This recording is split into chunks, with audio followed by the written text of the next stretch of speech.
অবশেষে কাটছে সরকারি নিষেধাজ্ঞা। দীর্ঘ ৯ মাস পর নভেম্বর থেকেই খুলছে সেন্ট মার্টিনের দুয়ার। ফেব্রুয়ারি পর্যন্ত প্রতিদিন ২,০০০ পর্যটক যেতে পারবে সেন্ট মার্টিন। তবে প্রথম ২ মাস রাতে অবস্থান করতে না পারলেও থাকা যাবে জানুয়ারি ফেব্রুয়ারিতে। পর্যটন উপদেষ্টা বশিরউদ্দিন জানান, পরিবেশ দিক বিবেচনায় এমন সিদ্ধান্ত।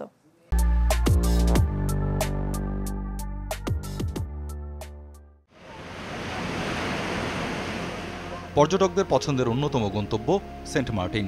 একটা সময় বছর জুড়ে পর্যটকে ভরপুর থাকত দেশের দক্ষিণের দ্বীপ, কিন্তু এই প্রবাল দ্বীপটির বৈচিত্র্য সংরক্ষণে উদাসীন এখানে ঘুরতে আসা ভ্রমণ পিপাসুদের অনেকেই। তাই সেন্ট মার্টিন রক্ষায় নানা বিধিনিষেধ জারি করে পরিবেশ, বন ও জলবায়ু পরিবর্তন মন্ত্রণালয়। চলতি বছরের ১ ফেব্রুয়ারি থেকে ৯ মাস পর্যটকদের জন্য বন্ধ হয় সেন্ট মার্টিন ভ্রমণ। অবশেষে কাটছে সরকারি নিষেধাজ্ঞা।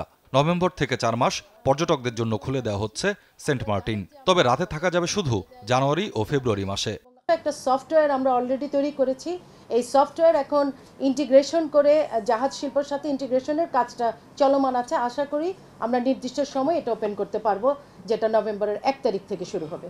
প্রথমে ডে ট্যুরটা শুরু হবে, তারপরে শেষের ২ মাস থাকতে পারবে রাতে, তবে সংখ্যাটা ২,০০০ই হবে। কক্সবাজার হচ্ছে একটা স্যান্ডি বিচ। এখানকার জীববৈচিত্র্য এবং আমাদের সেন্ট মার্টিন একটা ছোট্ট একটা দ্বীপ বাংলাদেশের, ওখানকার যে জীববৈচিত্র্য এটার মধ্যে ব্যাপক পার্থক্য রয়েছে। ওখানকার জনবসতি, এখানকার জনবসতি এর যে সামগ্রিকতার বিবেচনায় আমাদের সুনির্দিষ্ট কারণ রয়েছে আমাদের পরিবেশ মন্ত্রণালয় এটাকে নিয়ন্ত্রণ করার।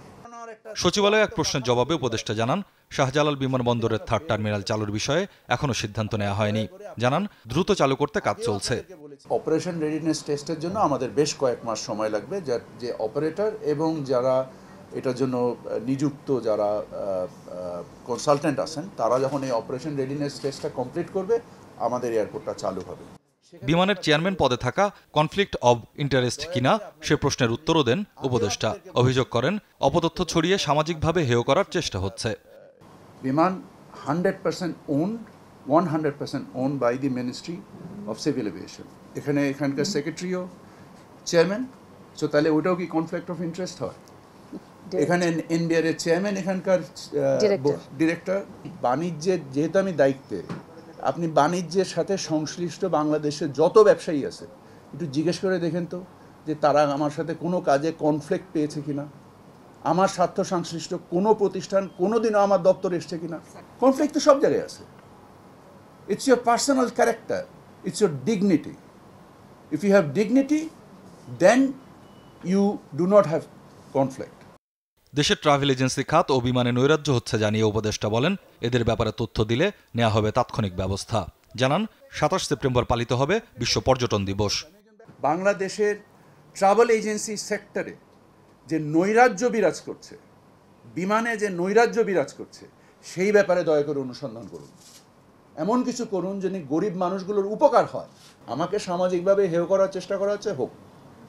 আমি আমার কাজ, আমি যেমন বাণিজ্য মন্ত্রণালয়ে যেভাবে করেছি চুপচাপভাবে, আমি এই বিমান মন্ত্রণালয়ে চুপচাপভাবে আমি আমার কাজ করে যাব। স্বপ্নিল শাহরিয়ার শিশির, চ্যানেল 24, ঢাকা।